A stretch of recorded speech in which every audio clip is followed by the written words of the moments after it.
어머니, 왜 이렇게 눈치 없이 끼어드세요?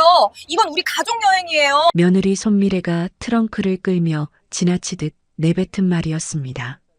옆에 서 있던 아들 윤성민은 그 말을 듣고도 제 눈을 마주치지 않았습니다. 그저 캐리어 손잡이를 잡아당기며 돌아섰을 뿐이죠. 가족. 저는 그 단어를 들으며 두 발이 바닥에 박혔습니다. 15년 동안 새벽 5시에 일어나 국밥을 끓였습니다. 그 돈으로 이 집이 굴러갔습니다. 그 돈으로 크루즈가 떴습니다. 4억 3천만 원어치 땀이요. 그런데 저는 가족이 아니었습니다. 크루즈 부두에서 5번째 백고동이 울리던 그 아침, 저는 15년 동안 꺼본 적 없던 국밥불을 껐습니다. 영원히. 그리고 서랍 깊숙이 넣어두었던 서류 봉투를 꺼냈습니다. 15년치 새벽이 숫자로 빼곡하게 적혀 있는 봉투였습니다. 눈치 없이 끼는 게 뭔지 내가 제대로 보여줄게. 아들 윤성민이 그 서류를 읽는데 1분도 안 걸렸습니다. 무릎이 꺾이는 데는 5초였고요. 오늘은 예순넷 함영자 씨의 이야기를 들려드릴 텐데요. 15년 동안 새벽 5시에 혼자 소트를 올리며 번 돈 4억 3천만 원이 매년 사돈 가족 크루즈 비용으로 나가고 있었고, 백고동이 울리던 그날 아침, 함영자 씨는 15년 동안 한 번도 꺼본 적 없던 국밥불을 영원히 껐습니다. 여러분, 가족이라는 이름으로 당연하게 모든 것을 내어주다가 정작 가족 여행에는 단 한 번도 끼지 못한다면 여러분은 어떻게 하시겠어요? 영상 끝까지 함께 해주세요. 어머니, 눈치 없게 어딜 끼시게요. 저희 가족 여행인데요. 손미래가 트렁크 바퀴를 끌며 지나치듯 던진 말이었죠. 인천항 여객터미널 주차장이었습니다. 사돈 내외와 아들 윤성민이 승선 게이트 쪽 빨간 카페 뒤를 나란히 걸어 들어가는데 저는 두 발이 아스팔트 바닥에 붙어버린 것처럼 그 자리에 서 있었어요. 게이트 문이 닫히는 소리가 울렸습니다. 사돈 어머니 안경숙이 안으로 들어가면서 한 번 뒤를 돌아봤는데 저와 눈이 마주치자 그냥 지나쳐버렸죠. 그것이 5번째였습니다. 돌아오는 버스 안에서 창밖만 바라봤습니다. 올해 64 함영자. 수원 상가 건물 1층에서 국밥집을 운영한 지 15년이 됐죠. 남편 윤대복이 세상을 떠나던 날 밤 병원 복도에서 아들 윤성민이 제 손을 꼭 잡고 말했습니다. 엄마, 우리 가게 지켜줘야 해. 아버지가 평생 만든 건데. 그 손이 얼마나 차가웠는지 지금도 기억이 납니다. 28살짜리 아들 손이 그렇게 차가울 수가 없었어요. 저는 그 손을 두 손으로 감싸쥐었습니다. 그때 저는 손 하나를 잡은 것이 아니었죠. 15년을 건네준 것이었거든요. 상가 건물 골목으로 들어서자 오래된 기름 냄새가 먼저 코를 찔렀습니다. 15년 동안 이 냄새 속에서 혼자 깨어난 아침이 얼마나 됐는지 세어본 적도 없었죠. 셔터를 올리고 들어가 장부를 펼쳤습니다. 이번 달 국밥집 순수익 185만 원. 내일 아침 6시에 아들 윤성민 통장으로 자동이체될 돈이었어요. 건물 2층과 3층 임대 수익 240만 원도 마찬가지였습니다. 제 손에 남는 것은 매달 50만 원이 전부였죠. 계산기를 꺼냈습니다. 국밥집 수익과 임대료를 합산해 15년을 두드렸어요. 4억 3천만 원. 그 돈이 어디로 흘러갔는지 저는 단 한 번도 통보받은 적이 없었습니다. 다음 날 저녁이었어요. 크루즈에서 돌아온 손미래가 가게 문을 열고 들어왔습니다. 얼굴에 선텐 자국이 선명했죠. 손미래는 주방으로 들어오더니 제 어깨를 두 손으로 꼭 쥐었어요. 어머니, 어머니 국밥은 진짜 달라요. 크루즈배에서 뭘 먹어도 어머니 손맛만 못하더라고요. 어머니가 얼마나 그립던지. 15년 동안 단 한 번도 먼저 어깨를 안아준 적 없던 손이었습니다. 그 손이 닿은 순간 등줄기가 차갑게 내려앉았어요. 어머니가 이 가게를 15년이나 지키신 게 다 이유가 있잖아요. 이 동네에서 어머니 국밥 모르는 사람이 어딨어요. 저희 친정 부모님도 어머니 국밥을 얼마나 좋아하시는지 몰라요. 손미래가 어깨를 한 번 더 토닥였습니다. 저는 솥쪽으로 몸을 돌리며 국자를 들었어요. 그래서요. 손미래가 손을 떼며 말을 이었습니다. 어머니, 솔직히 말씀드리면요. 저희 친정 식구들이 워낙 어머니 국밥을 좋아하시다 보니까 저녁 장사 1시간만 더 하시면 어떨까 해서요. 어머니 손맛은 어머니밖에 없잖아요. 진짜로. 국자를 든 손이 그 자리에서 멈췄습니다. 1시간 더. 새벽 4시에 일어나 자정 넘어 눕는 날이 허다한데 그 말이 얼마나 가볍게 나왔는지 귀에 한동안 걸렸어요. 생각해 볼게요. 손미래가 나간 뒤 주방에는 기름 냄새와 정적만 남았습니다. 그날 저녁 단골 박금순이 막판에 들어와 자리를 잡았어요. 국밥을 반쯤 비우다 고개를 들어 저를 봤습니다. 명자야, 또 무릎 절고 있는 거 알아? 좀 그래. 15년을 저러고 살았으면 무릎이 나만하겠냐? 병원은 갔어? 아직. 박금순이 숟가락을 탁 내려놓았습니다. 명자야, 내가 오래 봤잖아. 저 며느리가 어머니 어깨 안아준 게 오늘이 처음이지 아닌가? 저는 대답하지 않았어요. 손만 바라봤습니다. 뭔가 원하는 게 있을 때만 저러는 거잖아. 너는 모르냐, 진짜로. 박금수는 그릇을 깨끗이 비우고 돈을 탁자에 올려놓은 뒤 나갔습니다. 문이 닫히고 나서도 그 말이 주방 안에 한동안 떠돌았어요. 장사를 마치고 설거지를 하는데 환풍기 구멍으로 위층 소리가 내려왔습니다. 손밀의 목소리였어요. 여보, 있잖아. 어머니가 요즘 가게에 너무 애착을 갖는 것 같지 않아? 명의는 우리 건데 어머니가 자꾸 본인 가게인 것처럼 구시잖아. 잠시 후 아들 윤성민 목소리가 이어졌습니다. 그러게. 엄마가 요즘 좀 이상해. 찬물이 손등 위로 흘렀습니다. 손을 닦고 가스밸브를 잠갔어요. 가게 불을 끄고 나오는데 다리에 힘이 없었습니다. 남편 영정 앞에 앉아 서랍 깊숙이 넣어두었던 낡은 봉투를 꺼냈어요. 남편 윤대복이 세상을 떠나기 사흘 전에 손수 써서 건네준 것이었습니다. 봉투 겉면에 삐뚤빼뚤한 글씨로 세 글자가 적혀 있었죠. 명자에게. 봉투를 서랍에 다시 넣었습니다. 아직은 때가 아니었어요. 위층에서는 손미래의 웃음소리가 밤늦도록 이어졌습니다. 어머니가 이상해졌다는 것을 그들은 알고 있었죠. 그런데 그 이상함이 어디를 향하고 있는지는 아직 아무도 몰랐습니다. 크루즈에서 돌아온 다음 날 아침이었습니다.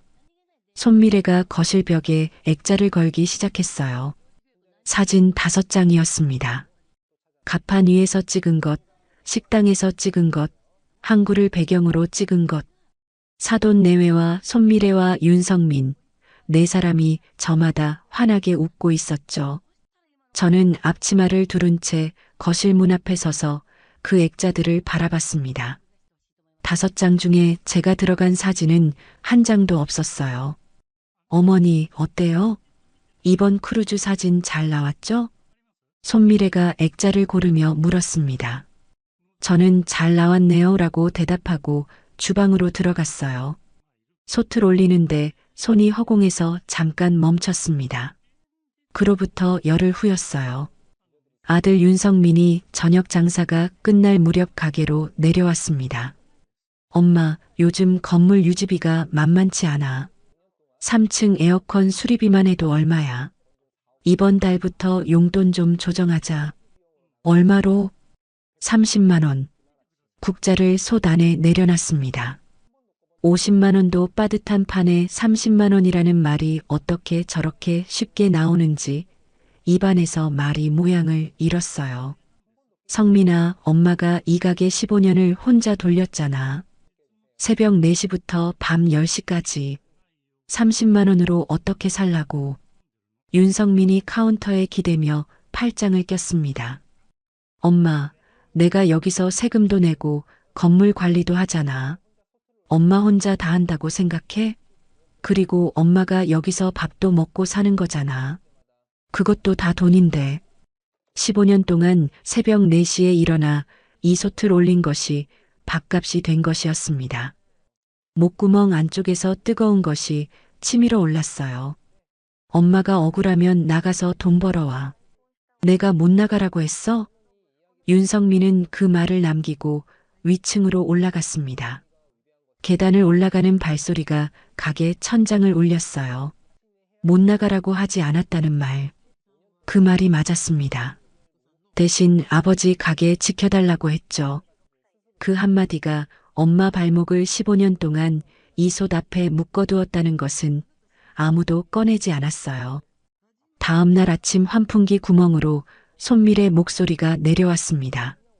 여보, 어머니가 욕심을 부리기 시작하는 것 같아. 우리가 이렇게 해줬는데 서운하다고 하시면 어떡해. 어머니 먹고 사는 거 다 우리가 챙겨드리잖아. 윤성민 대답이 이어졌어요. 그니까 우리가 얼마나 잘해드리고 있는데. 솥 뚜껑을 열자 국물 냄새가 올라왔습니다. 이 냄새가 15년 동안 이 건물을 먹여 살렸는데 그것이 어느 순간부터 당연한 것이 되어 있었어요. 15년 동안 매달 185만 원씩 국밥집 수익을 올려드리고 임대 수익 240만 원도 꼬박꼬박 챙겨드리던 사람이 고작 용돈 30만 원을 받고 사는 어머니를 가리켜 욕심을 부린다고 했습니다. 그 말이 나올 수 있다는 것이 저는 한동안 이해가 되지 않았죠. 봄이 지나고 여름이 왔어요. 제 생일이었습니다. 64이 되는 날이었죠. 손미래가 케이크를 사들고 올라오면서 식탁 위에 종이 한 장을 내려놓았습니다. 어머니, 이번 크루즈 일정표예요. 이번엔 일본 쪽이거든요. 저희 친정 부모님이 얼마나 좋아하실지. 어머니 생일이랑 겹쳐서 어머니한테도 먼저 보여드리고 싶었어요. 케이크 위에 촛불 하나가 켜졌습니다. 일정표에는 출항일이 적혀 있었어요. 제 생일 사흘 뒤였습니다.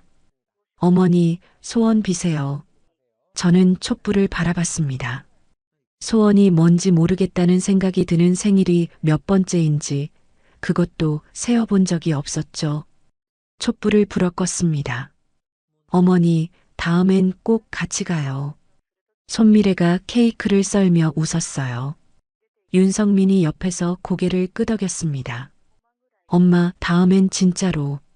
다음. 그 말이 이번에도 참 가볍게 나왔네요. 생일 저녁 장사를 마치고 혼자 설거지를 했습니다. 위층 창문에 불이 환하게 켜져 있었어요. 아들 내외가 영상통화를 하는 웃음소리가 골목까지 내려왔습니다. 사돈 내외와 크루즈 객실을 고르는 것이었죠. 그 웃음소리를 들으며 설거지 물을 틀었습니다. 찬물이 손등을 타고 흘렀어요. 64 생일 밤이었습니다. 설거지를 마치고 행주를 짜는데 박금순이 막판에 들어왔어요. 자리에 앉으며 저를 올려다봤습니다. 명자야, 오늘 생일이잖아. 밥은 먹었어? 국밥 먹었지. 혼자? 대답하지 않았습니다. 박금순이 국밥 한 그릇을 시키더니 숟가락을 들지 않고 저를 한참 봤어요. 명자야, 너 억울하지도 않아? 15년 동안 이 솥 앞에 서서 번 돈이 어디로 가는지 알기나 해? 알면 뭐해? 알면 달라지지. 박금순이 국밥을 한술 떴습니다. 더 말하지 않았어요. 그런데 그 한마디가 이상하게 오래 귓속에 남았습니다. 가게 불을 끄고 나서 처음으로 은행 앱을 열었어요. 제 명의 통장이었습니다. 매달 50만 원이 들어오고 나머지는 전부 아들 계좌로 빠져나간 내역이 5년치 화면을 꽉 채우고 있었죠. 손가락으로 위로 올려도 더 올려도 내용이 달라지지 않았습니다. 남편 영정 앞에 앉았어요. 서랍에서 낡은 봉투를 꺼내 손바닥 위에 올려놓았습니다. 아직 펼치지 않았어요. 그런데 오늘은 봉투가 좀 달리 느껴졌습니다. 때가 그리 멀지 않은 것 같았죠. 위층에서는 손미래가 크루즈 짐을 싸는 소리가 내려왔습니다. 그들은 6번째 출항을 앞두고 설레어하고 있었어요. 그 설렘이 어디서 나오는 것인지를 아직 아무도 돌아보지 않았습니다. 6번째 크루즈 출항 나흘 전 새벽이었습니다. 잠이 오지 않았어요. 새벽 2시에 일어나 부엌에서 물 한 잔을 마시고 남편 영정 앞에 앉았습니다. 서랍을 열어 낡은 봉투를 꺼냈어요. 손바닥 위에 올려놓고 한참을 들여다봤습니다. 명자에게 삐뚤빼뚤한 글씨였죠. 병상에서 손이 떨리는 채로 쓴 것이었습니다. 15년 동안 펼치지 못했어요. 펼치는 순간 무언가가 돌이킬 수 없이 달라질 것 같아서 계속 서랍 안에 넣어두었죠. 그날 밤은 달랐습니다. 봉투를 천천히 열었어요. 편지지 2장이었습니다. 윤대복의 글씨가 페이지를 가득 채우고 있었어요. 읽는데 손이 떨렸습니다. 명자야, 내가 성민이 명의로 건물 올려놓은 거 미안해. 그때는 그게 맞는 줄 알았어. 근데 이 건물은 우리 둘이 30년 동안 같이 만든 거야. 내 것이야. 내가 거래하던 은행에 다 기록이 있어. 나중에 꼭 찾아봐. 그리고 명자야, 네가 너무 퍼줄까봐 걱정돼. 네가 주는 사람인 거 나는 알아. 근데 받는 사람이 고마운 줄 모르면 그건 내 잘못이 아니야. 제발 너 자신한테도 잘해줘. 편지지를 가슴에 안았습니다. 눈 뒤가 뜨거워졌어요. 윤대복이 이것을 쓰던 날 저는 병원 복도에서 간호사한테 죽이 너무 짜다고 항의하고 있었습니다. 남편이 마지막 힘을 모아 이것을 쓰는 동안 저는 복도에서 딴짓을 하고 있었던 거였죠. 목구멍이 막혔습니다. 소리가 나오지 않았어요. 다음 날 아침 남편이 다니던 은행 지점을 찾아갔습니다. 창구 직원에게 윤대복 명의 계좌의 거래 내역과 건물 매입 당시 자금 이동 내역을 요청했어요. 직원이 한참 만에 서류를 건네줬습니다. 30년 전 함영자와 윤대복이 함께 모은 돈이 이 건물로 흘러들어간 흔적이 날짜별로 고스란히 찍혀 있었죠. 은행을 나오는데 다리가 후들거렸습니다. 그날 오후 법률지원센터 문을 밀고 들어갔어요. 상담사 이진수가 서류를 한 장씩 넘기다가 자리를 고쳐 앉았습니다. 어머니, 이 자료면 실소유권 주장 충분히 가능합니다. 건물 매입 자금이 어머니 명의 계좌에서 출발한 게 여기 다 나오거든요. 손이 무릎 위에서 멈췄습니다. 15년 동안 이런 서류가 은행에 있다는 것을 저는 꿈에도 몰랐어요. 집으로 돌아오는 길에 윤성민에게 전화를 걸었습니다. 마지막으로 한 번만 더 물어보고 싶었어요. 직접 말해주면 달라질 수도 있다고 그 순간까지도 저는 그렇게 생각했습니다. 성민아, 엄마가 한 가지만 물어볼게. 이 건물 매입 자금이 누구 돈인지 알아? 전화기 너머에서 잠시 침묵이 흘렀어요. 엄마, 갑자기 그게 무슨 말이야? 아버지 편지 읽었다. 아버지가 다 써놨더라. 엄마, 지금 뭘 하려는 거야? 나 요즘 얼마나 힘든지 알아? 사업도 안 되고 여기저기 치이는데 엄마까지 이러면 나는 어떡하라고. 나도 피해자야, 엄마. 여러분, 이 말을 들었을 때 저는 어떤 기분이었을까요? 15년 동안 새벽 4시에 일어나 솥을 올린 사람이 피해자라는 말을 들은 것이었습니다. 4억 3천만 원이 흘러나간 통장 주인이 피해자 소리를 들은 것이었어요. 손에 쥔 전화기가 미세하게 떨렸습니다. 성민아, 엄마 말 끝까지 들어봐. 엄마, 나 지금 바빠. 그리고 솔직히 말할게. 엄마가 워낙 욕심이 없으셨잖아. 그래서 이렇게 된 거야. 아버지 돌아가시고 엄마가 알아서 다 해주셨잖아. 우리한테 뭘 원하는지 말을 해야지. 그냥 혼자 다 하고 이제 와서 서운하다고 하면 그게 말이 돼? 귀가 멍멍해졌습니다. 한 번도 서운하다는 말을 한 적이 없었어요. 한 번도 뭘 원한다고 말한 적이 없었죠. 그러니까 문제가 저한테 있다는 것이었습니다. 그리고 엄마, 그 건물 아버지가 내 명의로 올린 거잖아. 법적으로 내 건물이야. 엄마가 서류 어쩌고 하는데 그거 괜히 건드렸다가 우리 가족이 남북이 창피하게 되면 어떡해?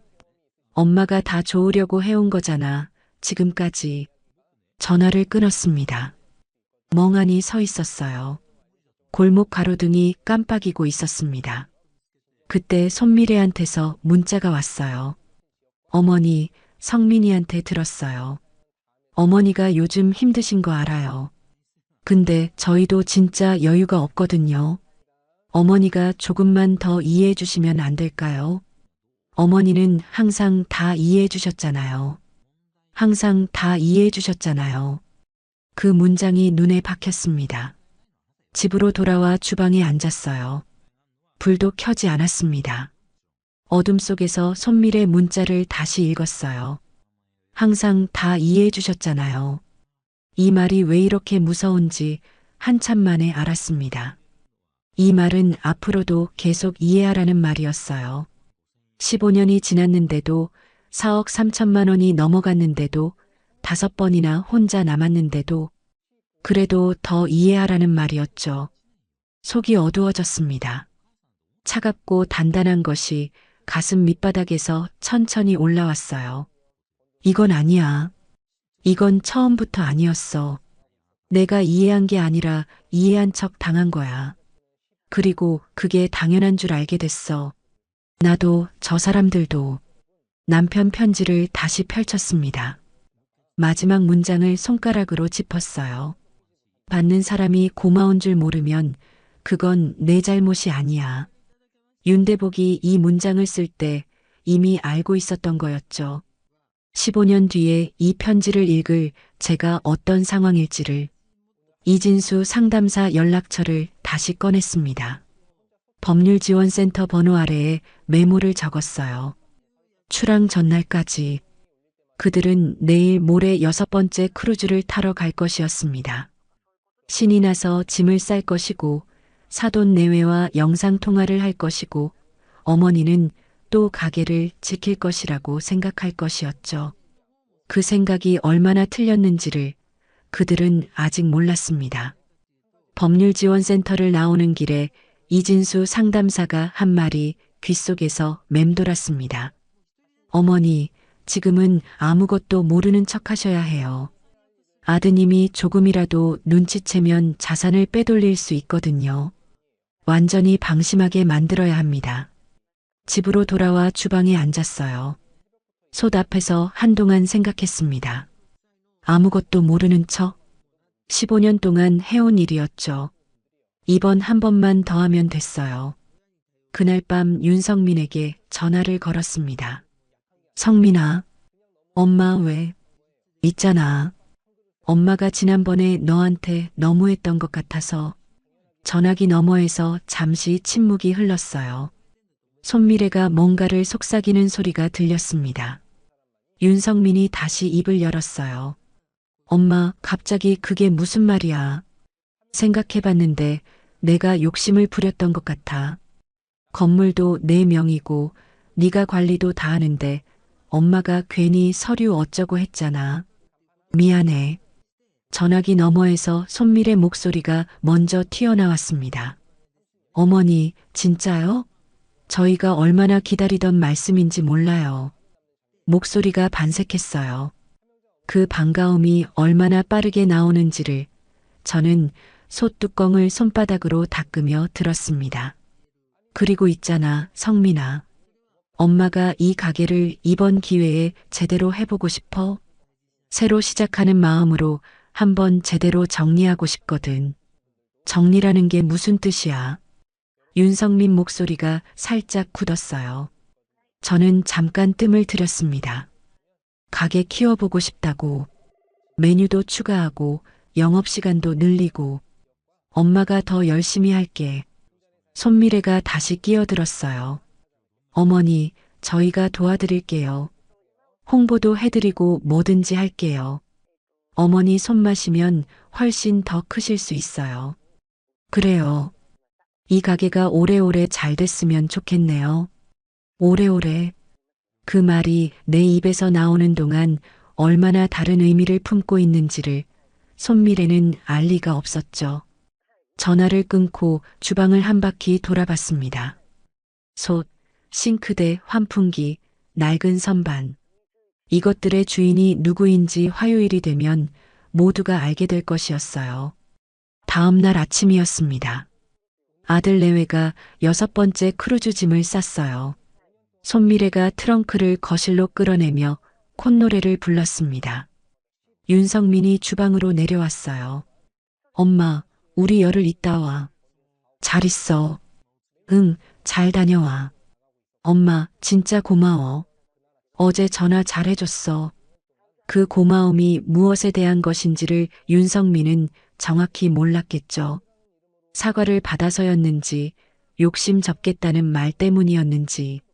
저는 웃으며 손을 흔들었습니다. 현관문이 닫혔어요. 주방에 혼자 남았습니다.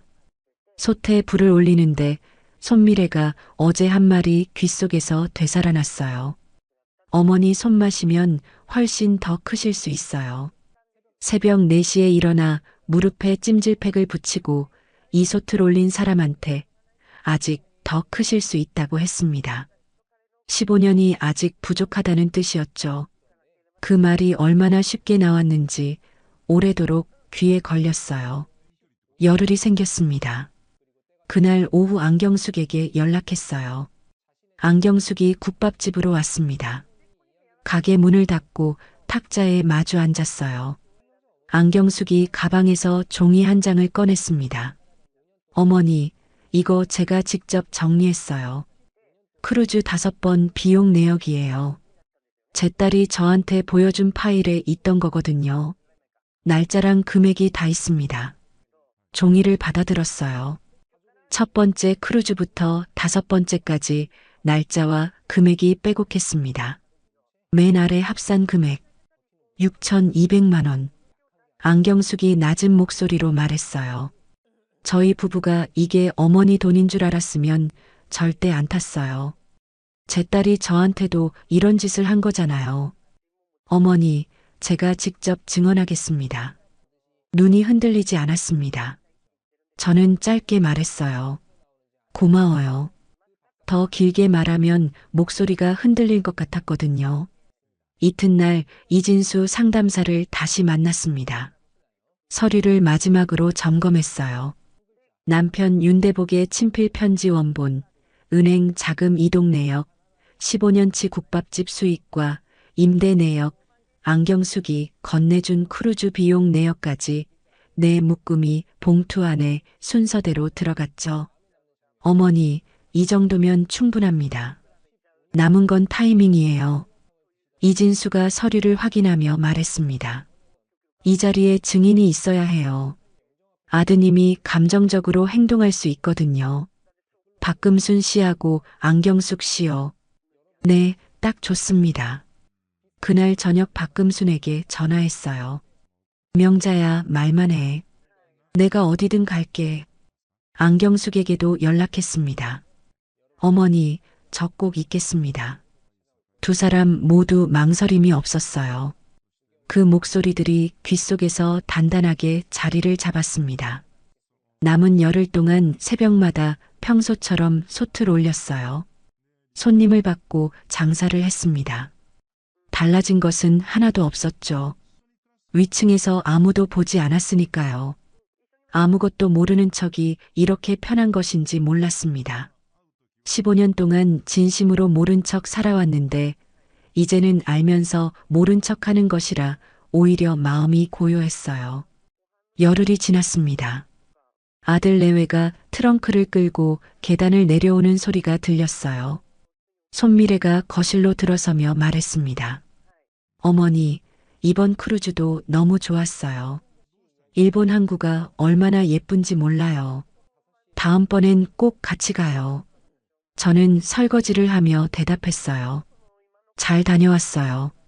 어머니, 이번에도 가게 잘 지켜주셔서 감사해요. 지켜줘서 감사하다는 말. 이 건물 주인한테 건물 지켜줘서 감사하다고 했습니다. 저는 행주로 그릇을 닦으며 웃었어요. 당연하죠. 손미래가 위층으로 올라갔습니다. 발소리가 가벼웠어요.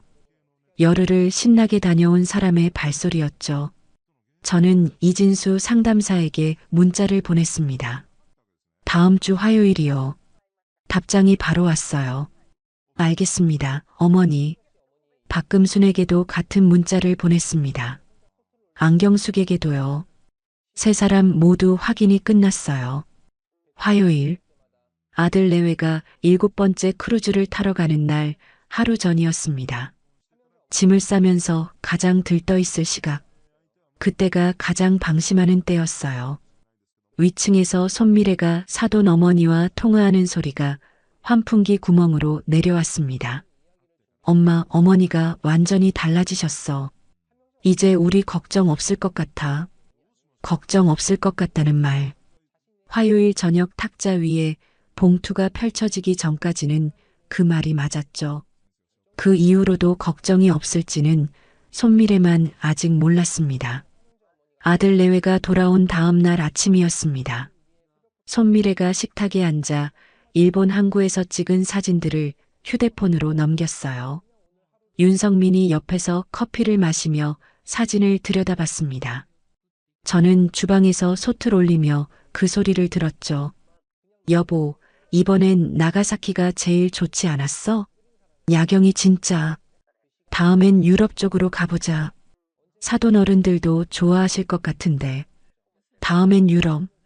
그 말이 주방까지 들렸습니다. 저는 국자를 저으며 솥 안을 들여다봤어요. 화요일이 나흘 앞이었습니다. 손미래가 주방 쪽을 향해 말했어요. 어머니, 저희 이번 주 수요일에 또 출항이거든요. 이번엔 유럽 쪽이에요. 저희 부모님이랑 같이요. 저는 솥에서 눈을 떼지 않고 대답했습니다. 잘 다녀와요. 어머니도 언제 한번 같이 가요. 진짜로요. 그래요.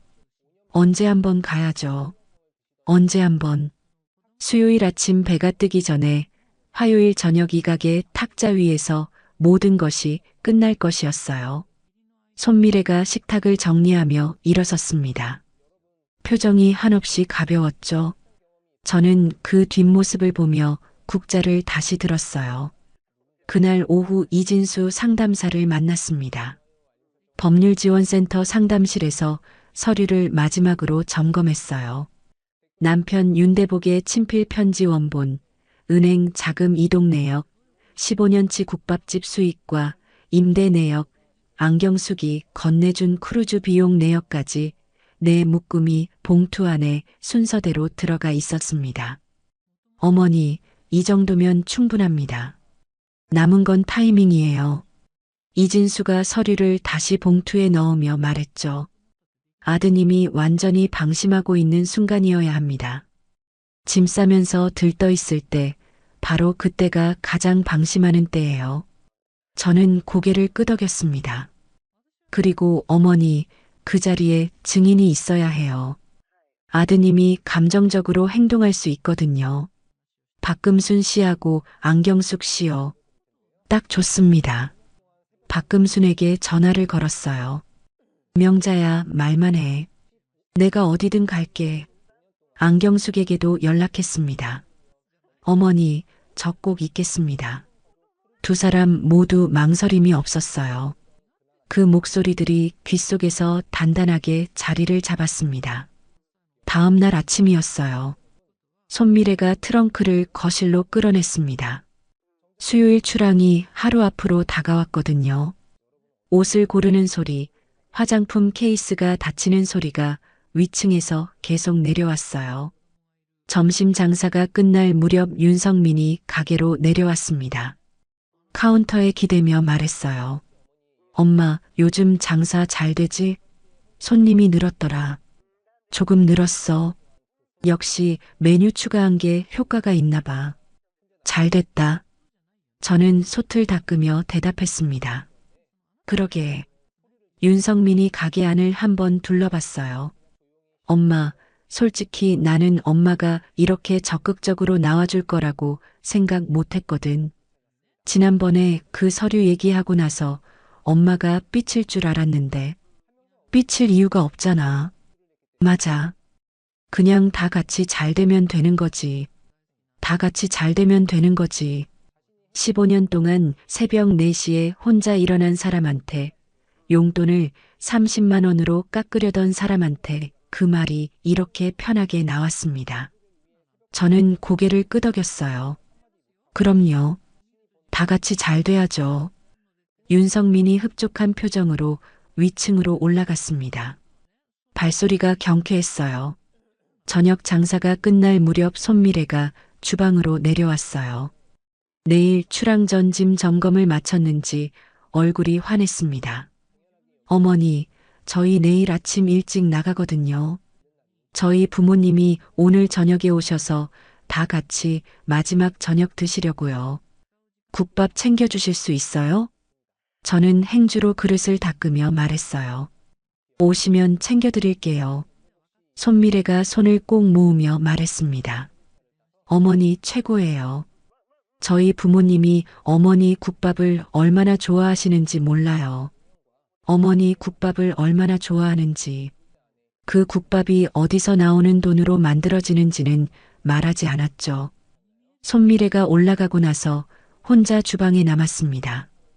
오늘 저녁 이 가게에 모일 사람들을 머릿속으로 짚었어요. 사돈 내외, 아들 내외, 그리고 박금순과 안경숙, 이진수 상담사. 자리가 다 갖춰지는 셈이었습니다. 박금순에게 문자를 보냈어요. 오늘 저녁 7시. 답장이 바로 왔습니다. 알았어. 갈게. 안경숙에게도 연락했죠. 어머니, 오늘 저녁 7시 가게로 와주세요. 잠시 후 답장이 왔어요. 가겠습니다. 이진수 상담사한테도 같은 시각을 알렸습니다. 세 사람 모두 확인이 끝났어요. 서류 봉투를 꺼냈습니다. 끈을 한 번 더 단단히 묶었어요. 남편 윤대복의 편지가 맨 앞에 들어 있었죠. 봉투를 서랍 안쪽에 넣어두고 솥 앞에 섰습니다. 저녁 장사가 한창이었어요. 오늘따라 손님이 많았죠. 국밥 냄새가 가게 안을 가득 채웠습니다. 이 냄새를 15년 동안 맡으며 살았어요. 오늘이 이 냄새의 의미가 바뀌는 날이었습니다. 저녁 6시가 넘었어요. 손미래가 위층에서 내려오며 말했습니다. 어머니, 저희 부모님 곧 오실 것 같아요. 성민 씨도 내려올 거예요. 오늘 다 같이 마지막 저녁 먹고 내일 출항이니까 분위기 좋게 먹으면 좋겠다고요. 그래요. 손미래가 가게 탁자를 붙이기 시작했습니다. 5사람이 앉을 자리를 만들었어요. 들떠서 움직이는 손미래를 보며 저는 서랍 쪽을 한번 봤습니다. 탁자가 준비됐어요. 봉투도 준비됐습니다. 사람들도 오고 있었죠. 손미래는 오늘 저녁이 출항 전 마지막 저녁이라고 했습니다. 맞았어요. 다만 어떤 의미의 마지막인지는 7시가 되어야 알 수 있을 것이었습니다. 저녁 6시 반이었습니다. 사돈 손철규와 안경숙이 가게 문을 열고 들어왔어요. 손철규가 가게 안을 둘러보며 말했습니다. 여기가 그 유명한 국밥집이구나. 냄새부터 다르네. 저는 주방에서 국자를 들며 웃었어요. 어서 오세요. 안경숙이 저와 눈을 마주쳤습니다. 짧게 고개를 숙였어요. 저도 고개를 끄덕였죠. 손미래와 윤성민이 위층에서 내려왔어요. 탁자 2개를 붙여 5사람이 둘러앉았습니다. 국밥 5그릇을 날랐어요. 손철규가 국밥을 한술 뜨며 말했습니다. 역시 소문대로네. 이 맛이 15년 내공이구나. 감사합니다. 손미래가 아버지 옆에서 웃으며 말했어요. 아버지, 저희가 이 가게 덕분에 사는 거잖아요. 어머니가 얼마나 든든하신지 몰라요. 이 가게 덕분에 산다는 말. 매달 425만 원이 이 솥에서 나가는 덕분에 산다는 말이 저렇게 편하게 나왔습니다. 저는 빈 그릇을 들고 주방으로 들어갔어요. 싱크대 앞에서 물을 틀었습니다. 6시 45분이었어요. 찬물이 손등을 타고 흘렀습니다. 6시 50분. 박금순이 가게 문을 열고 들어왔어요. 손님인 척 자연스럽게 구석 자리에 앉았습니다. 저와 눈이 마주쳤어요. 박금순이 고개를 끄덕였죠. 저도 고개를 끄덕였습니다. 탁자에서 손철규가 윤성민을 봤어요. 우리 사위가 이 건물 잘 관리하고 있는 거지? 요즘 부동산이 많이 올랐던데. 윤성민이 어깨를 으쓱했습니다. 그럼요. 제가 알아서 잘하고 있죠. 제가 알아서 잘하고 있다는 말. 건물 유지 보수 영수증에 이름이 찍힌 사람은 저였고 새벽 4시에 일어나 솥을 올린 사람도 저였는데 알아서 잘한다고 했어요. 손미래가 국밥을 한술 뜨며 말했습니다. 아버지, 이번 크루즈도 기대되죠? 이번엔 유럽이잖아요. 저희 어머니도 엄청 좋아하실 것 같은데. 손철규가 흐뭇하게 웃었어요. 그럼 우리 마누라가 유럽은 처음이잖아. 안경숙이 그 말을 들으며 국밥 그릇을 내려다봤습니다. 숟가락을 드는 손이 살짝 멈췄어요. 저는 주방에서 나와 탁자 쪽으로 걸어갔습니다. 손미래가 고개를 들며 말했어요. 어머니, 내일 저희 출항 전에 이른 아침에 국밥 한 그릇씩 드시러 오신다고 저희 부모님이 그러시거든요. 내일 아침도 부탁드려도 될까요? 저는 잠깐 뜸을 들였습니다. 내일 아침은 어렵겠어. 손미래가 고개를 갸웃했어요. 왜요, 어머니? 내일부터 이 가게 문을 안 열 것 같아서. 탁자 쪽이 조용해졌습니다. 손철규가 숟가락을 내려놓았어요. 윤성민이 저를 올려다봤습니다. 손미래가 웃음을 거두며 물었어요. 어머니, 그게 무슨 말씀이에요? 저는 앞치마에 손을 닦으며 주방으로 들어갔습니다. 서랍에서 두툼한 서류 봉투를 꺼냈어요. 탁자 위에 올려놓았습니다. 앉아서 봐. 오래 걸리지 않아. 손미래가 봉투를 내려다봤어요. 윤성민이 저를 올려다봤습니다. 손철규가 숟가락을 완전히 내려놓았죠. 그때 가게 문이 열렸어요. 이진수 상담사가 들어왔습니다. 서류 가방을 들고 조용히 박금순 옆자리에 앉았어요. 손미래가 이진수를 봤습니다. 저기요, 이분은 누구세요? 법률지원센터 상담사 이진수입니다. 손미래의 눈이 빠르게 움직였어요. 저를 봤다가 이진수를 봤다가 박금순을 봤습니다. 계산하는 눈빛이었죠. 그때 안경숙이 조용히 자리를 고쳐 앉았어요. 손철규가 아내를 봤습니다. 경수가 왜 그래? 안경숙이 남편을 봤어요. 그리고 딸 손미래를 봤습니다. 시선을 피하지 않았죠. 손미래의 얼굴에서 웃음기가 완전히 사라졌어요. 엄마, 왜 여기 있어? 안경숙이 조용히 말했습니다. 미래야, 일단 들어봐라. 손미래의 입술이 떨렸어요. 윤성민이 저를 봤다가 이진수를 봤다가 다시 저를 봤습니다. 엄마, 이게 뭐야? 저는 봉투끈을 천천히 풀었어요. 서류를 꺼내 탁자 위에 펼쳤습니다. 성민아, 첫 번째 장 봐. 윤성민이 서류를 집어들었습니다. 남편 윤대복의 친필 편지였어요. 삐뚤빼뚤한 글씨가 페이지를 채우고 있었죠. 윤성민의 눈이 첫 줄에서 멈췄어요. 손미래가 목을 빼며 편지를 들여다봤습니다. 읽는 속도가 느려지더니 입술이 열렸어요. 어머니, 이게 뭐예요? 읽으면 알아. 손미래가 편지에서 눈을 들었어요. 그리고 안경숙을 봤습니다. 엄마, 설마. 안경숙이 고개를 끄덕였어요. 손미래의 얼굴이 굳었습니다. 손철규가 딸을 봤다가 아내를 봤다가 사위를 봤어요. 야, 이게 다 무슨 일이야? 아무도 대답하지 않았습니다. 저는 두 번째 묶음을 탁자 위에 내려놓았어요. 두 번째 봐.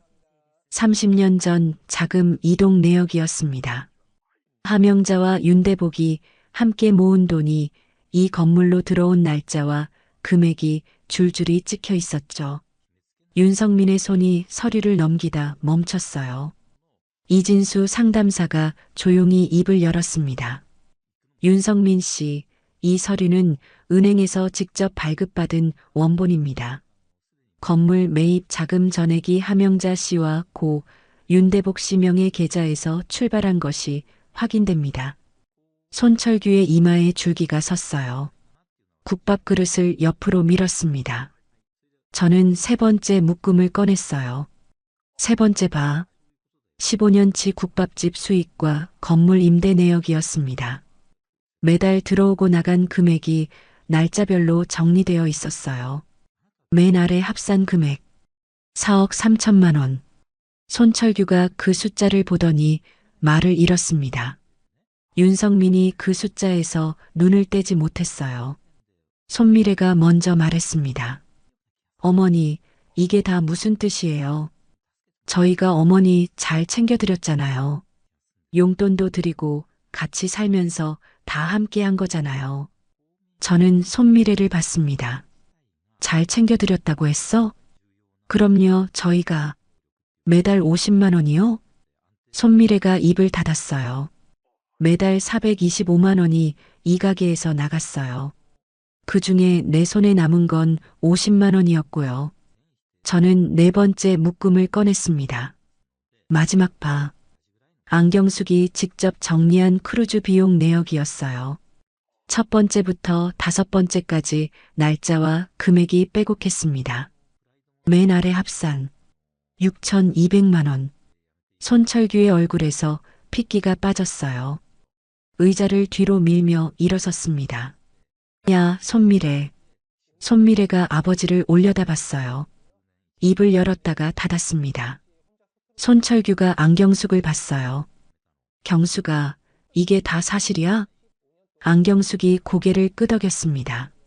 여보, 내가 말했잖아요. 미래한테 직접 들었다고. 손철규가 딸을 봤어요. 그 눈빛이 당혹에서 분노로 넘어가는 것이 보였습니다. 손미래가 저를 봤어요. 어머니, 이건 너무하신 거 아니에요. 이렇게까지 하실 필요가 있어요?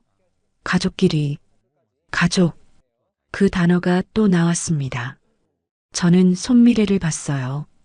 미래 씨, 인천항 주차장에서 나한테 뭐라고 했는지 기억해? 손미래의 눈이 흔들렸습니다. 눈치 없게 어딜 끼시게요. 저희 가족 여행인데요. 그랬잖아.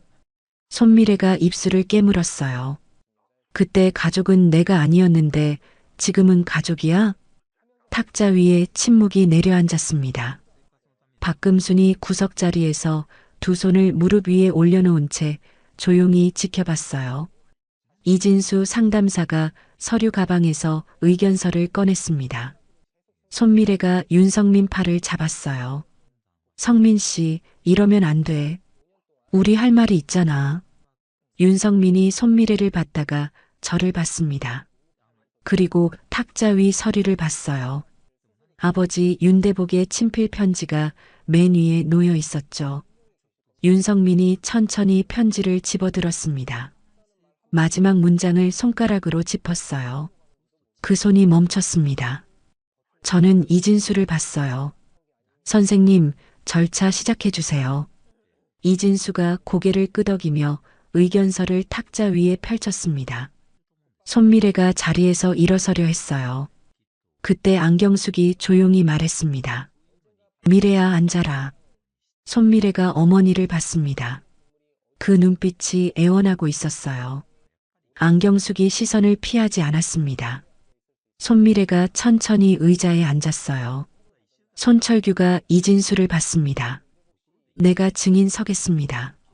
그 한마디에 탁자 위 공기가 달라졌어요. 손미래의 얼굴이 완전히 굳었습니다. 15년 동안 이 솥을 채웠던 국밥 냄새가 가게 안을 가득 메우고 있었어요. 그 냄새가 오늘 밤 무엇의 냄새인지를 이진수 상담사 앞에 놓인 서류를 다 읽기 전까지는 아무도 몰랐습니다. 이진수 상담사가 의견서를 탁자 위에 펼쳤습니다. 탁자 위에 놓인 서류 네 묶음이 형광등 불빛 아래 환하게 펼쳐져 있었어요. 박금순이 구석자리에서 두 손을 무릎 위에 올린 채 조용히 지켜봤습니다. 손철규가 팔짱을 끼고 딸 손미래를 바라봤어요. 안경숙은 고개를 반쯤 숙인 채 탁자 위 서류를 내려다봤죠. 윤성민이 서류 첫 장을 집어들었습니다. 남편 윤대복의 친필 편지였어요. 삐뚤빼뚤한 글씨가 페이지를 꽉 채우고 있었죠. 윤성민의 눈이 첫 줄에서 멈췄습니다. 그리고 한참을 움직이지 않았어요. 손미래가 목을 빼며 편지를 들여다봤습니다. 읽는 속도가 느려지더니 손미래의 입술이 열렸어요. 어머니, 이게 뭐예요? 읽으면 알아. 손미래가 편지에서 눈을 들었습니다. 그리고 안경숙을 봤어요. 엄마, 설마. 안경숙이 고개를 끄덕였습니다. 손미래의 얼굴이 굳었어요. 이진수 상담사가 조용히 입을 열었습니다. 윤성민 씨, 이 서류는 은행에서 직접 발급받은 원본입니다. 건물 매입 자금 전액이 함영자 씨와 고 윤대복 씨 명의 계좌에서 출발한 것이 날짜별로 확인되고요. 윤성민이 두 번째 묶음을 집어들었어요. 30년 전 자금 이동 내역을 넘기다가 손이 멈췄습니다. 엄마, 이게 진짜야? 진짜야. 아버지가 직접 쓴 거야? 병상에서 쓴 거야. 손이 떨리는 채로 윤성민이 편지를 다시 집어들었습니다. 마지막 문장을 손가락으로 짚었어요. 성민아, 이 건물은 엄마 거야. 아버지가 틀렸다. 용서해라. 그 문장에서 윤성민의 손이 멈췄습니다. 손미래가 그때 목소리를 높였어요. 어머니, 이건 너무하신 거 아니에요. 저희가 어머니 얼마나 잘 챙겨드렸는데요. 용돈도 드리고 같이 살면서 가족으로 함께한 거잖아요. 이렇게까지 하실 필요가 있어요? 저는 손미래를 봤습니다. 미래 씨, 잘 챙겨드렸다고 했어요? 그럼요, 저희가. 매달 50만 원이요? 손미래가 입을 닫았어요. 매달 국밥집 수익 185만 원, 임대 수익 240만 원. 합이 얼마예요? 손미래가 대답하지 않았습니다. 425만 원이에요. 그 중에 내 손에 남은 건 50만 원이었어요. 미래 씨가 말하는 잘 챙겨드렸다는 게 그 50만 원이에요? 손미래의 눈이 흔들렸습니다. 저는 세 번째 묶음을 손미래 앞으로 밀었어요. 그리고 이거. 손미래가 서류를 내려다봤습니다. 크루즈 비용 내역이었어요. 첫 번째부터 다섯 번째까지 날짜와 금액이 빼곡했죠. 안경숙 씨가 직접 정리한 거예요.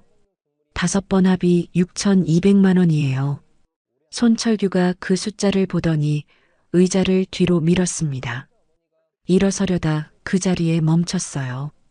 야, 손미래. 손미래가 아버지를 올려다봤습니다. 이게 다 사돈 돈이었어? 손미래가 입을 열었다가 닫았어요. 손철규의 이마에 굵은 줄기가 섰습니다. 대답해. 아버지, 저는 그냥이 뭐야? 손철규가 사위 윤성민을 봤어요. 자네는 이걸 알고 있었어? 윤성민이 고개를 들지 못했습니다. 여러분, 그 순간 제가 어떤 기분이었는지 아세요?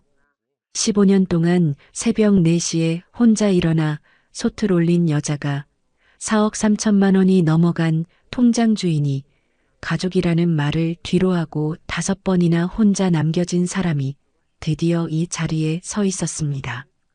떨리지 않았어요. 소리를 지르고 싶지도 않았습니다. 그냥 조용했죠. 손미래가 갑자기 저를 향해 말했어요. 어머니, 저희가 다 갚을게요. 얼마든지 갚겠습니다. 제발 이렇게까지 하지 마세요. 가족끼리 이러면 안 되잖아요. 가족. 그 단어가 또 나왔습니다. 저는 손미래를 봤어요. 미래 씨, 인천항 주차장에서 나한테 뭐라고 했는지 기억해요? 손미래의 눈이 흔들렸습니다. 눈치 없게 어딜 끼시게요. 저희 가족 여행인데요. 그랬잖아요. 손미래가 입술을 깨물었어요. 그때 가족은 내가 아니었는데 지금은 가족이에요? 탁자 위에 침묵이 내려앉았습니다. 손미래가 두 손으로 얼굴을 가리려다 멈췄어요. 그리고 다시 목소리를 높였습니다. 어머니, 이건 법적으로 따져봐야 해요. 아버지 명의로 이전된 건물이고 성민 씨 앞으로 된 거잖아요. 저희한테도 할 말이 있어요. 변호사 선임할 거예요. 윤성민이 손미래를 봤습니다. 그리고 저를 봤어요. 그때 박금순이 구석자리에서 조용히 일어섰습니다. 가게 앞 모든 시선이 박금순 쪽으로 향했어요. 박금순이 손미래 앞으로 천천히 걸어왔습니다. 탁자 끝에 손을 짚으며 말했어요. 미래 씨, 내가 오래 봤는데. 손미래가 박금순을 올려다봤습니다. 이 사람이 새벽에 혼자 일어나는 거, 무릎 절면서도 솥 앞에 서 있는 거, 생일날 혼자 설거지하는 거. 그거 다 내가 봤거든요. 박금순이 잠깐 멈췄어요. 미래 씨는 한 번도 못 봤지요? 새벽 4시에 여기 없었으니까. 손미래가 고개를 내렸습니다. 그리고 미래 씨, 법적으로 따지자고 했지요. 따져봐요. 이 서류 다 원본이거든요. 은행 거래 내역, 윤대복 씨 친필 편지, 15년치 납세 기록까지. 어디 한번 따져봐요. 박금순이 자리로 돌아가 앉았습니다. 조용하고 단단한 걸음이었어요. 손미래가 입을 열지 못했습니다. 손철규가 이진수 상담사를 봤어요. 내가 증인 서겠습니다. 우리 부부가 그 크루즈가 사돈 어른 돈으로 간 줄 알았으면 절대 타지 않았을 거예요. 안경숙이 남편 손을 꼭 잡았습니다. 손미래가 아버지를 봤어요. 아버지. 미래야, 아버지는 할 말 없어. 네가 잘못한 거야. 손미래의 눈에서 눈물이 흘렀어요. 아버지, 저도 다 잘 되려고 한 거예요. 어머니도 잘 모시고 우리 가족도 잘 살려고. 손철규가 고개를 저었습니다. 그게 잘 모시는 거야? 새벽에 혼자 솥 올리시는 분한테 용돈 30만 원 드리는 게. 손미래가 입을 닫았어요. 윤성민이 그때 천천히 자리에서 일어났습니다. 제 앞에 섰어요. 엄마. 응. 엄마, 나 진짜 몰랐어. 이게 이렇게 큰 돈인 줄. 아버지 명의로 된 거라 당연히 내 거라고만 생각했거든. 내가 너무 몰랐어. 윤성민의 눈이 붉어졌습니다. 제 앞에서 무릎을 꿇으려 했어요. 엄마, 잘못했어. 한 번만 봐줘. 무릎 꿇지 마라. 윤성민이 멈췄습니다. 무릎 꿇어서 될 일이었으면 내가 15년 전에 먼저 꿇었어. 윤성민이 눈물을 흘렸어요. 엄마, 내가 어떻게 해야 돼? 저는 아들 얼굴을 봤습니다. 28살에 병원 복도에서 제 손을 차갑게 잡던 그 얼굴이 지금 이 얼굴과 겹쳤어요. 성민아, 몰랐다고 했지. 응, 그래. 몰랐을 수도 있어. 윤성민이 고개를 들었습니다. 근데 성민아, 몰랐으면 물어봤어야지. 15년 동안 한 번이라도. 윤성민이 입을 다물었어요. 새벽 4시에 내가 왜 일어나는지, 무릎에 왜 찜질팩을 붙이는지, 매달 통장에서 돈이 어디로 가는지 한 번이라도 물어봤어? 윤성민이 대답하지 않았습니다. 몰랐다는 말하고 안 봤다는 말은 달라. 성민아. 윤성민의 눈에서 눈물이 뚝 떨어졌어요. 그 눈물이 탁자 위 서류 위로 떨어졌습니다. 손미래가 그때 다시 입을 열었어요. 어머니, 그래도 저희가 여기서 같이 살면서 한 가족으로 지낸 거잖아요.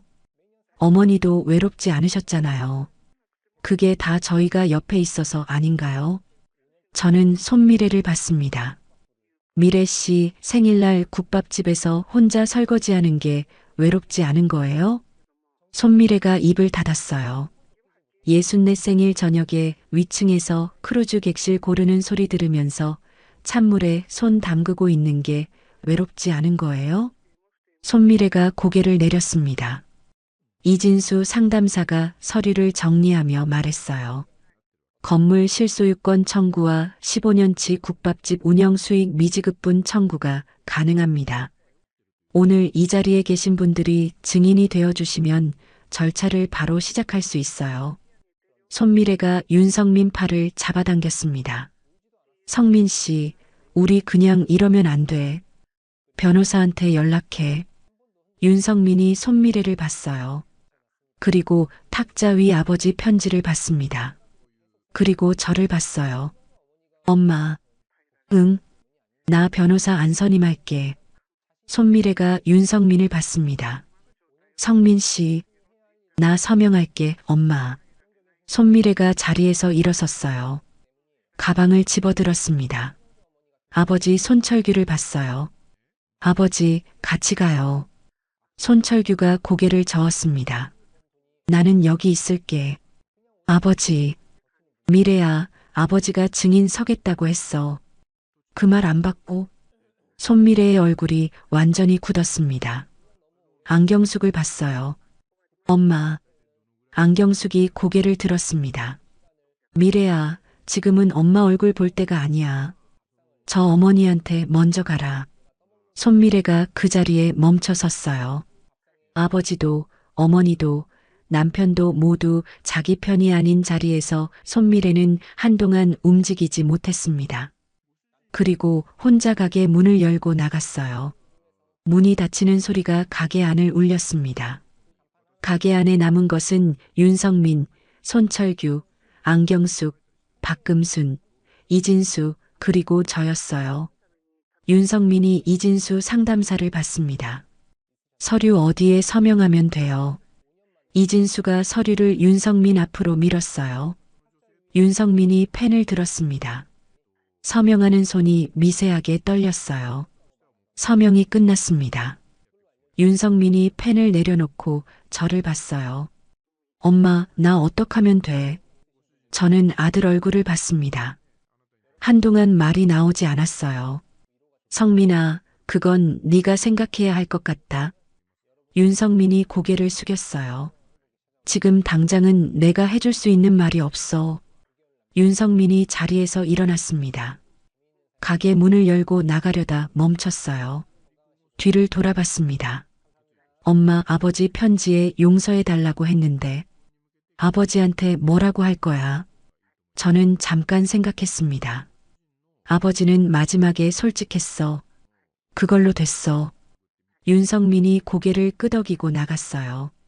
가게 문이 2번 열리고 닫혔습니다. 이제 가게 안에는 손철규 부부와 박금순, 이진수, 그리고 저만 남았어요. 손철규가 저를 봤습니다.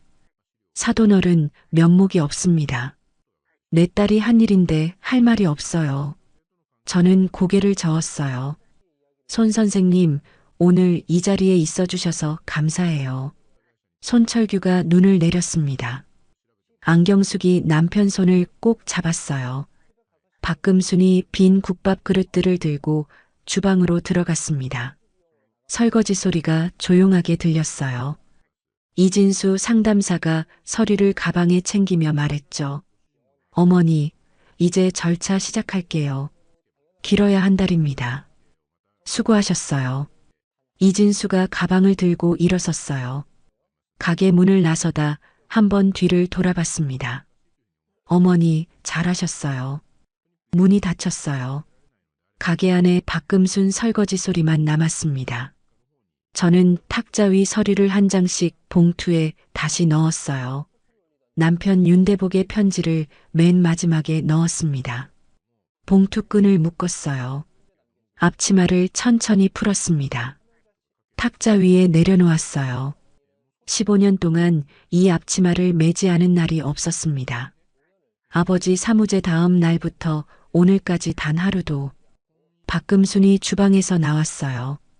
행주로 손을 닦으며 저를 봤습니다. 명자야. 응. 잘했어. 박금순이 먼저 웃었어요. 저도 웃었습니다. 탁자 위 앞치마를 다시 집어들었어요. 서랍 안쪽 깊은 곳에 넣어뒀습니다. 내일 아침 이 솥 앞에 서는 것도, 이 앞치마를 두르는 것도 이제는 모두 제가 원할 때 할 것이었어요. 백고동은 내일도 어딘가에서 울릴 것이었습니다. 그 소리가 더 이상 저를 묶어두지 않는다는 것을 오늘 이 가게에 함께 있었던 사람들만 알고 있었죠. 화요일 저녁 이후로 사흘이 지났습니다. 손미래는 혼자 짐을 끌고 인천항으로 갔어요. 윤성민은 배에 오르지 않았습니다. 7번째 크루즈는 사돈 부부만 탄 채 출항했죠. 백고동 소리가 바람결에 실려왔습니다. 저는 주방에 없었어요. 그날 아침 처음으로 가게 문을 열지 않았습니다. 박금순이 아침 일찍 찾아왔어요. 문을 두드리며 말했습니다. 명자야, 오늘 뭐 먹고 싶어? 처음 들어보는 질문이었어요. 15년 동안 제가 뭘 먹고 싶은지 물어보는 사람이 없었거든요. 설렁탕? 박금순이 웃었습니다. 국밥 말고? 응. 남이 끓인 국물 먹고 싶어? 두 사람이 골목 끝 설렁탕집으로 걸어갔어요. 봄 햇살이 골목을 가득 채우고 있었습니다. 쉰 기름 냄새 대신 봄바람 냄새가 났어요. 꽃가루 냄새도 섞여 있었죠. 그 냄새가 낯설게 좋았습니다. 설렁탕 한 그릇을 앞에 두고 오랫동안 아무 말도 하지 않았어요. 뜨거운 김이 올라왔습니다. 박금순이 깍두기를 집으며 말했어요. 어때? 좋아. 이게 뭐가 좋아? 내가 끓이지 않은 국물이 좋아. 박금순이 웃음을 터뜨렸습니다. 저도 웃었어요. 이 골목에서 이렇게 웃어본 것이 언제였는지 기억이 나지 않았죠. 한편 그 시각 손미래는 인천항 여객 터미널에서 혼자 트렁크를 끌고 있었습니다. 사돈 내외가 이미 승선 게이트 안으로 들어가 버렸고 윤성민은 집에 남아 있었어요. 6번의 크루즈에서 4사람이 나란히 걷던 그 빨간 카페 뒤를 이번엔 혼자 걷는 것이었죠. 그로부터 열흘이 지났습니다. 이진수 상담사에게서 연락이 왔어요. 법적 절차가 순조롭게 진행되고 있다는 소식이었습니다. 어머니, 아드님이 별다른 대응 없이 협조하고 있어요. 길어야 보름이면 마무리됩니다. 전화를 끊고 창밖을 봤어요. 봄이 깊어지고 있었습니다. 한편 그 시각 크루즈에서 돌아온 손미래는 시어머니 가게 셔터가 내려져 있는 것을 발견했어요. 셔터 앞에 서서 한참을 기다렸다는 것을 박금순에게 나중에 들었습니다. 안경숙은 딸과의 연락을 끊은 상태였고 손철규도 전화를 받지 않았어요. 손미래가 기댈 곳이 하나씩 없어지고 있었죠. 윤성민과 손미래의 사이가 건물명의 이전 이후 급격히 틀어졌다는 소식도 박금순을 통해 들렸습니다. 손미래가 변호사를 선임하겠다고 했다가 안경숙이 증인으로 서겠다는 말을 듣고 포기했다는 이야기였어요. 결국 손미래가 짐을 싸서 나간 것은 그로부터 일주일 뒤였죠. 그 소식을 들으며 가슴 한켠이 아프지 않다고 하면 거짓말이었습니다. 아들이었으니까요. 그런데 그 아픔이 더 이상 저를 무너뜨리지는 않았어요. 언젠가 윤성민이 스스로 찾아오는 날이 오면 그때는 문을 열어줄 수 있을 것 같았습니다. 다만 그날이 오려면 아들이 먼저 준비가 되어야 했어요. 그 시간이 얼마나 걸릴지는 아들이 결정할 일이었죠. 건물명의 이전이 완료된 것은 화요일 저녁으로부터 꼭 3주 후였습니다. 이진수 상담사가 서류를 건네며 말했어요. 어머니, 이제 진짜 어머니 건물입니다. 서류를 받아들었습니다. 함영자. 제 이름 세 글자가 건물 소유주 칸에 찍혀 있었어요. 30년 전 남편 윤대복과 함께 이 건물 열쇠를 처음 봤던 날이 떠올랐죠. 그날 남편이 말했습니다. 명자야, 우리 이 건물에서 늙자. 늙자는 말이 이렇게 이루어질 줄은 몰랐겠지만 어쨌든 이 건물은 이제 제 것이었어요. 그날 밤 남편 영정 앞에 앉아 서류를 펼쳐 보였습니다. 당신이 남긴 편지 덕분에 됐어요. 고마워요. 소치 끓을 때마다 올라오는 김처럼 뜨거운 것이 눈 뒤에서 올라왔습니다. 참지 않았어요. 오래간만이었죠. 무릎 수술을 받은 것은 명예 이전이 끝나고 일주일 뒤였습니다. 수술날 아침 안경숙이 병원으로 찾아왔어요. 어머니, 제가 있어도 될까요? 저는 고개를 끄덕였습니다. 수술실에 들어가기 전 안경숙이 제 손을 꼭 쥐었어요. 아무 말이 없었습니다. 그 손이 따뜻했죠. 회복실에서 눈을 떴을 때 안경숙이 의자에 앉아 있었어요. 박금순도 와 있었습니다. 두 사람이 나란히 앉아 창밖 봄 햇살을 보고 있었죠.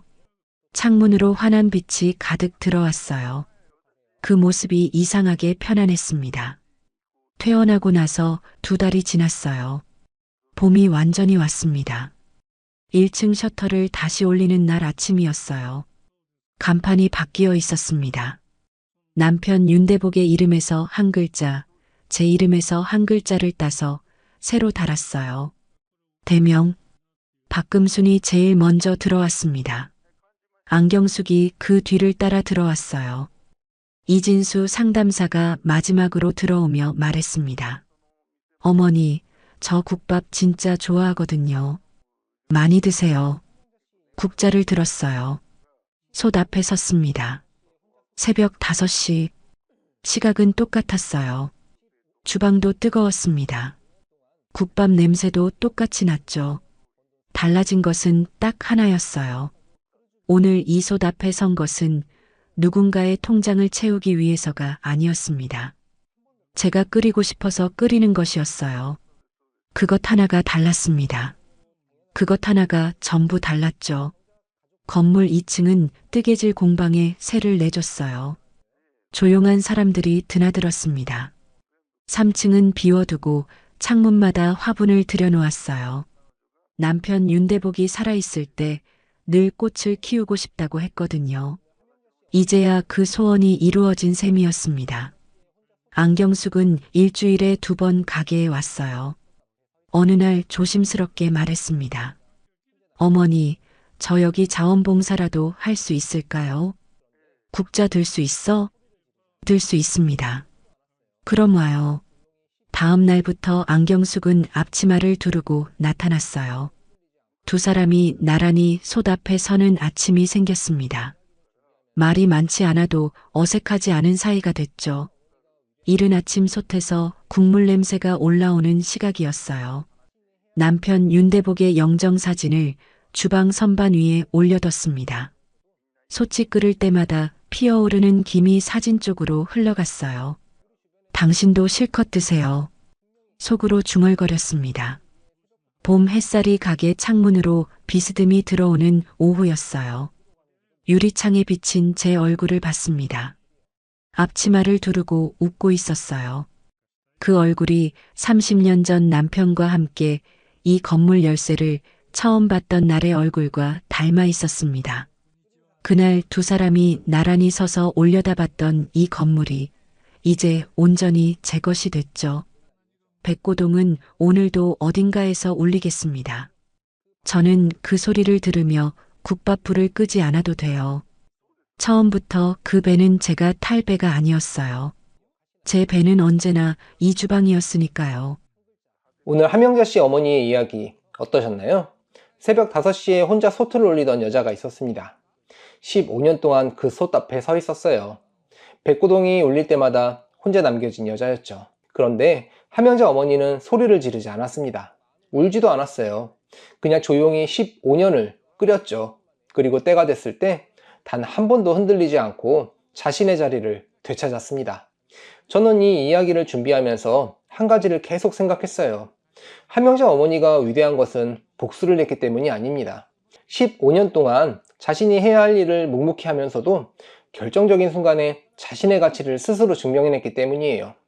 우리 주변에도 함영자 어머니 같은 분들이 분명히 계실 겁니다. 가족을 위해 새벽부터 일어나고 아프다는 말 한마디 못하고 자신이 번 돈이 어디로 가는지도 모른 채 그냥 오늘 하루를 버티는 분들이요. 그분들이 약한 게 아닙니다. 그냥 너무 오래 혼자였었던 거예요. 국밥 한 그릇에는 끓인 사람의 시간이 담깁니다. 그 시간을 당연하게 여기는 사람은 언젠가 반드시 그 밥상을 잃는 날이 오죠. 내가 떠먹는 국물이 어디서 나오는지 아는 사람만이 그 밥상에 오래 앉아 있을 수 있습니다. 함영자 어머니가 가게 이름을 새로 달던 날 기억하시나요? 남편 윤대복 씨 이름에서 한 글자, 본인 이름에서 한 글자를 따서 만든 이름이었어요. 그 간판 하나에 30년이 담겨 있었습니다. 혼자 지켜온 15년과 함께 만들어온 30년이 그 두 글자 안에 다 들어가 있었죠. 오늘 이야기에서 가장 마음에 남는 장면이 있으셨나요? 함영자 어머니가 15년 만에 남이 끓인 설렁탕을 드시던 장면인지, 탁자 위에 서리봉투를 꺼내던 장면인지, 아니면 남편 영정 앞에서 조용히 고맙다고 말하던 장면인지 댓글로 알려주시면 정말 기쁠 것 같습니다. 비슷한 경험이 있으신 분들도 편하게 댓글 남겨주세요. 여러분의 이야기가 누군가에게 큰 위로가 될 수 있거든요. 구독과 좋아요, 알림 설정을 눌러주시면 여러분께도 함영자 어머니처럼 진정한 행복이 찾아올 거예요. 댓글로 시청하고 계신 지역과 의견을 남겨주세요. 순잔의 사연 다음에도 재미있는 사연으로 또 찾아뵙겠습니다. 항상 건강하시고 행복하세요. 감사합니다.